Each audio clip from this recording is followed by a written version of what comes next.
Yeah, yeah. Assalamualaikum warahmatullahi wabarakatuh. Bertemu lagi dengan saya Kang Irfan. Bagaimana kabar kalian? Semoga sehat selalu ya. Amin. Di kesempatan kali ini kita akan menjauh dulu dari yang namanya buaya serta mamang hiu, karena sekarang Kang Irfan akan membawakan film yang berjudul Frankenfish 2004, yang dimana film ini juga adalah sebuah film horor Amerika Serikat tahun 2004 tentang ikan yang mengalami rekayasa genetik di sebuah perairan. Oh ya, film ini juga katanya sih berdasarkan kisah nyata, yaitu serangan sebuah ikan raksasa bernama snakehead atau ikan yang suka dipancing oleh mamang-mamang di persawahan, yaitu bernama gabus. Oke lah, tanpa berlama-lama langsung aja kita gaskan. Ngopi lah tuh sana. Cerita akan diawali memperlihatkan seorang nelayan bernama John Crankton yang tengah asik ngecek beberapa perangkap ikan yang berada di sungai ini. Dan alhamdulillah beliau banyak dapat ikan, tapi tidak dengan kejadian yang akan menanti. Lalu beliau pun cek perangkap yang lainnya ya, karena serasa ada yang mempermainkan. Pas ditangkap menjauh, pas didekat menjauh juga. Sial, kata John. Pas diambil kesekian kalinya serta memasukkan tangan ke dalam air, tiba-tiba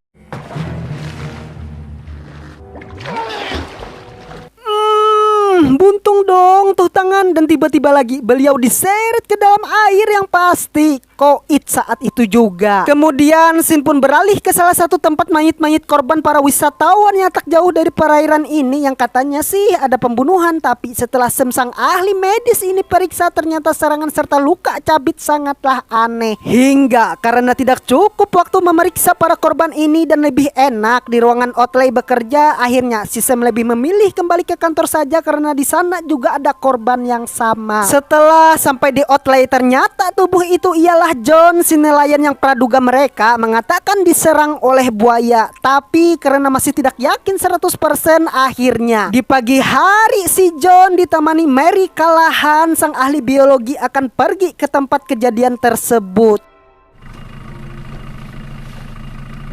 Singkat waktu, setengah perjalanan yang mereka lalui, sebuah kepala buaya pun terlihat oleh Mary. Kok aneh, katanya. Dia tidak bersembunyi ketika kapal lewat, dan setelah didekati, boset buntung dong.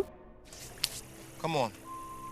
Lalu lanjutlah dua pasangan ini menyusuri rawa dan bertemu kembali dengan seorang bernama Elmer yang kebetulan beliau ternyata kenal dengan John, si nelayan yang tewas, dan segera membawa ke komplek rumah rakit di hulu rawa ini. Ketika udah sampai di lokasi, Elmer pun memperkenalkan satu persatu pemilik rumah tersebut. Yang pertama diisi oleh Ricardo yang pasti bukan pemain bola. Kemudian di tengah berwarna hijau rumah milik John, si korban yang meninggalkan istrinya bernama Gloria dan anaknya bernama Eliza beserta pacarnya yaitu bernama Dan. Sedangkan rumah terakhir milik dua pasangan bernama Roland serta Bobby. Nah, tanpa berpikir panjang, Sam pun langsung berkunjung di kediaman Nyonya Gloria untuk berbincang berbagai hal mengenai musibah yang menimpa suaminya. Namun hal yang keluar dari mulut Gloria ternyata bikin Sam dan kawan-kawan agak terkejut, karena kematian John ternyata sungguh cepat ketika ada kapal besar masuk ke dalam rawa ini. Lalu John pun bertanya, ya kan, lah emang apa hubungannya kematian John dan kapal, ucap si Sam. Dan Gloria serta Eliza pun mengatakan bahwa setelah kedatangan kapal itu, semua awak kapal seperti tewas tanpa tahu penyebabnya, serta semua ikan yang ada di rawa ini menjadi langka akibat kapal tersebut berlabuh. Tapi karena jawaban Gloria seperti mengarah ke hal-hal yang mistis, si para ilmuwan tersebut pun lebih memilih pergi cek lokasi secara nyata ditemani Elmer, sang nelayan. Singkat waktu, setelah sampai di lokasi, Sam dan Mary pun masuk ke dalam kapal tersebut dan tak sengaja mengaktifkan GPS pelacak kapal ini, yang otomatis informasi itu sampai kepada anak buah Anton, dan segera ia melaporkan kepada bos besarnya bernama Jeff. Your merchandise has been located. Entah barang apa yang diselundupkan mereka, ya kan, yang pasti hal tersebut nampaknya sudah menciptakan monster ikan raksasa hasil dari kegagalan genetik yang mereka lakukan terhadap biota rawa di tempat tersebut. Dan langsunglah mereka berempat berangkat ditemani dua pemburu profesional bernama Bambang dan Utuh. Balik lagi ke Sam dan Mary yang rupanya ketika mereka berdua masuk ke dalam banyak sekali mayat hancur berantakan yang membuat dia harus munteh-munteh mencium bau tak sedap tersebut. Dan keanehan bukan hanya terhadap kapal ini saja yang dimana Mary menemukan sisik ikan raksasa berada di sana dan langsunglah diambil keputusan untuk meninggalkan tempat ini. Tapi ketika Mary ingin masuk ke kapal malahan dia ternyata masih oleng oleh bau tak sedap membuat si Elmer harus terjatuh ke dalam air. Lalu tiba-tiba Come on, Elmer.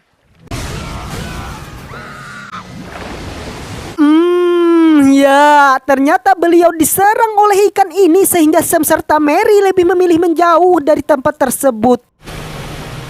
Kemudian di malam harinya mereka semua pun ingin merencanakan untuk keluar dari rumah ini, tapi nampaknya keinginan tersebut akan mengalami masalah ketika Roland tanpa sengaja melihat pergerakan makhluk air tersebut.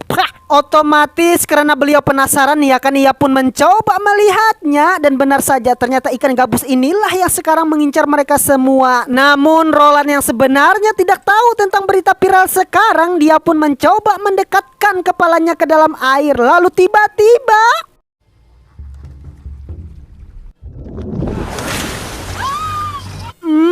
buntung dong tuh pala. Sementara istrinya sangat panik ya kan dan langsung pengen kabur pakai perahu, tapi malahan didorong lagi loh ke tengah rawa. Dan pasti perahunya pun terbalik oleh serangan membuat Sam berusaha melindungi Bobby dengan beberapa tembakan. Ya meski nggak ada rasa sama sekali, akhirnya si wanita ini pun tetap akan modar oleh sang predator tersebut.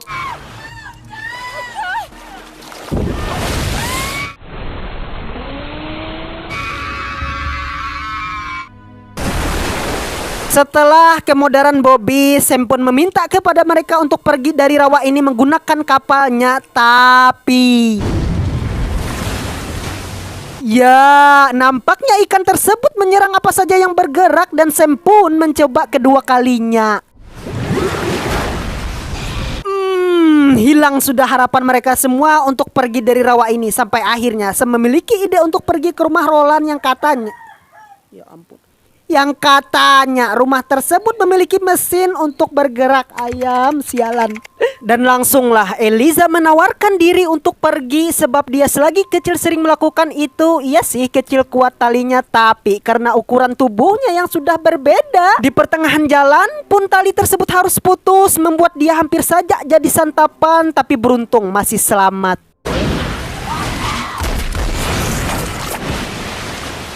Lalu Eliza pun langsung cek segala mesin yang berada di sana, namun sayang sepertinya mesin ini sudah lama tidak berfungsi sehingga tanpa pikir panjang Ricardo yang berada di posisi seberang lebih memilih untuk memancing gabus ini dengan ikan hasil tangkapannya. Lalu setelah menunggu beberapa lama ternyata ikannya naik dong, membuat Ricardo langsung mendorkan shotgunnya hingga dia berhasil membunuh predator itu. Yang pasti jantung ikan ini menjadi sarapan malam bagi dirinya.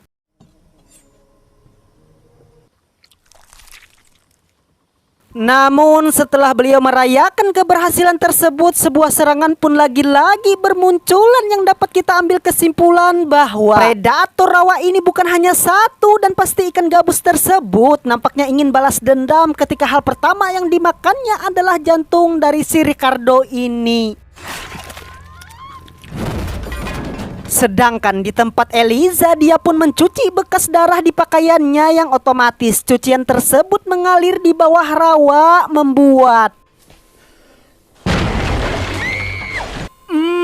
hampir Eliza kena jackpot membuat dia harus berlari ke atas atap kembali. Sedangkan di posisi seberang Mary yang katanya mempunyai ide dalam otaknya tiba-tiba ya, ide tersebut akhirnya membuat tempurung kepala Mary meleleh kena tembakan senjata dari Ricardo yang mendorkan dengan sendirinya disebabkan oleh hawa panas dari api tersebut. Dan kemudian gas yang berada di sana terpental ke rumah Roland yang menyebabkan kebakaran serta ledakan yang hebat membuat Eliza ikut terbang bersama puing-puing rumah menuju ke dalam air rawa. Otomatis Sam yang melihat hal tersebut langsung nyemplung untuk menolong Eliza, dan saat itu juga si predator mengetahui mangsanya bergerak di dalam rawa sehingga Gloria mencoba mengalihkan perhatian dengan cara mengusapkan darah tangannya ke dalam air. Namun pengalihan tersebut tidaklah aman ketika ikan gabus sudah berada di daratan. Kemodaran adalah hal yang wajib bagi dirinya.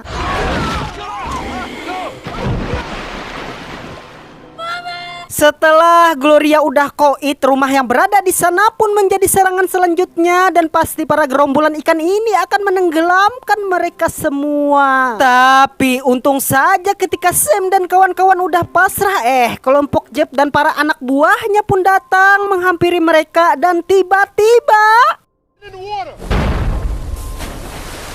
aduh, kapal itu pun ditabrak oleh Mamang Gabus, membuat seisi kru yang berada di sana tercebur ke dalam air dan pasti berusaha menuju rumah rakit terdekat. Lalu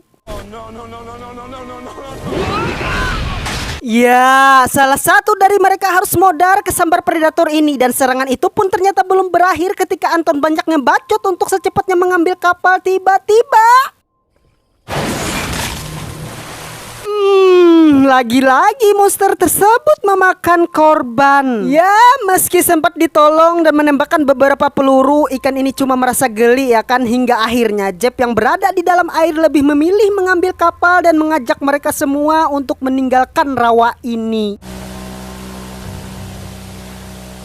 Singkat waktu, di pagi harinya dikira akan pulang, malahan Jeb membawa mereka semua ke kapal yang karam dan di sana ternyata ada sarangnya, cok. Membuat Sam, Jeb serta Abang Koboi harus masuk ke dalam untuk cek keadaan yang pada sejatinya mereka mengetahui sejarah ikan gabus, yaitu si betina lebih besar dari sang jantan. Dan kalian pasti akan menduga ketika binatang apa saja kalau diganggu oleh orang lain pasti dia akan menyerang. Lalu sebuah pergerakan pun muncul dan menyerang Abang Koboi beserta Jeb hingga modar. Sedangkan Sam dan kawan-kawan harus kabur meninggalkan tempat ini meski dikejar-kejar oleh sang predator. Lalu akibat serangan terus-menerus tersebut, Abang Dan pun harus terjatuh ke sisi rawa, sedangkan Sam dan Eliza masih diserang terus-menerus oleh sang monster ini. Yang pasti Sam yang geram serta murka dalam hatinya, akhirnya dia menjebak ikan gabus tersebut dengan baling-baling kapal yang berputar sangat kencang. Perlawanan predator pun akhirnya usai.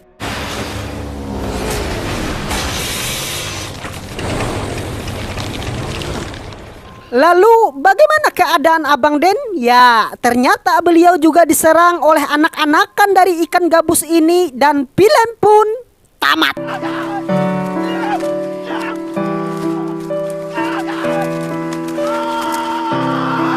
Nah, gimana teman-teman? Seru nggak? Ya, meski nggak dijelaskan Sam dan Eliza apakah selamat atau tidak, yang jelas teror ikan gabus tersebut selalu menjadi misteri di rawa ini. Dan pesan yang dapat kita ambil pelajaran dari film ini adalah peliharalah lingkungan di sekitar Anda dan pasti jangan pernah menggunakan cara apapun yang merugikan ketika ingin memperoleh hasil ikan yang melimpah dan banyak. Saya Irfan, bye-bye. Assalamualaikum warahmatullahi wabarakatuh. Subscribe!